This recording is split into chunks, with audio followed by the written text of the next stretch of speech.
اس دن کی خصوصیت میں سے ایک عظیم خصوصیت یہ ہے کہ اس دن قبولیت کی ایک گھڑی ہے، دعا کی قبولیت کا ایک خاص لمحہ ہے جس میں اللہ تعالی دعاؤں کو زیادہ قبول کرتا ہے۔ دعاؤں کی قبولیت کا دروازہ ہر وقت کھلا ہوا ہے، لیکن کچھ لمحات ایسے ہیں جن لمحات میں اللہ تعالی دعاؤں کو زیادہ قبول کرتا ہے، دعاؤں کی قبولیت کا امکان بڑھ جاتا ہے۔ ان لمحات میں سے ایک لمحہ، چھوٹا سا لمحہ جمعہ کے دن ہے۔ نبی اکرم صلی اللہ علیہ وسلم ارشاد فرماتے ہیں فی ساعۃ لا یوافقها عبد مسلم وهو قائم يصلي يسأل الله شيئا الا اعطاه واشار بيده يقللها، کہ جمعہ کے دن ایک چھوٹی سی گھڑی ہے، ایک لمحہ ہے کہ جس میں اگر بندے مومن نماز پڑھتے ہوئے اللہ تعالیٰ سے دعا کرتا ہے تو اللہ تعالیٰ اسے نواز دیتا ہے۔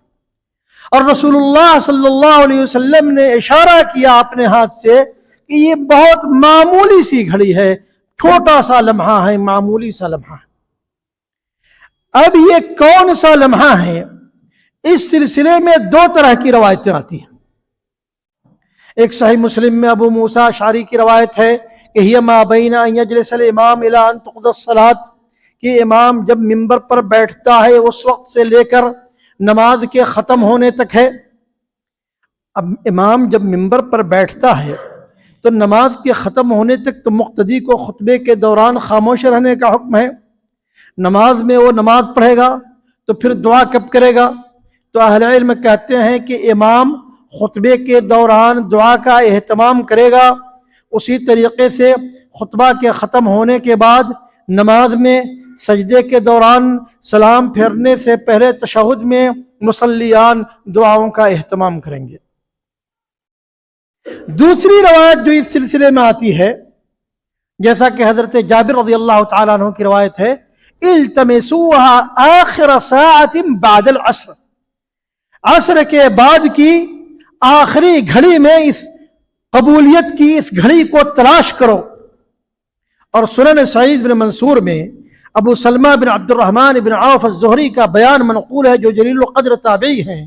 وہ کہتے ہیں کہ صحابہ کرام اکٹھا ہوئے اور انہوں نے اس مسئلے پر تبادلہ خیال کیا، مذاکرہ کیا، اور وہ سب اس بات پر متفق تھے کہ یہ گھڑی عصر کے بعد کی آخری گھڑی ہے۔ اسی لیے معروف تابعی سعید بن جبیر رحمۃ اللہ علیہ عصر کی نماز پڑھنے کے بعد دعا کرنے کے لیے بیٹھ جاتے تھے اور وہ کسی سے گفتگو تک نہیں کرتے تھے۔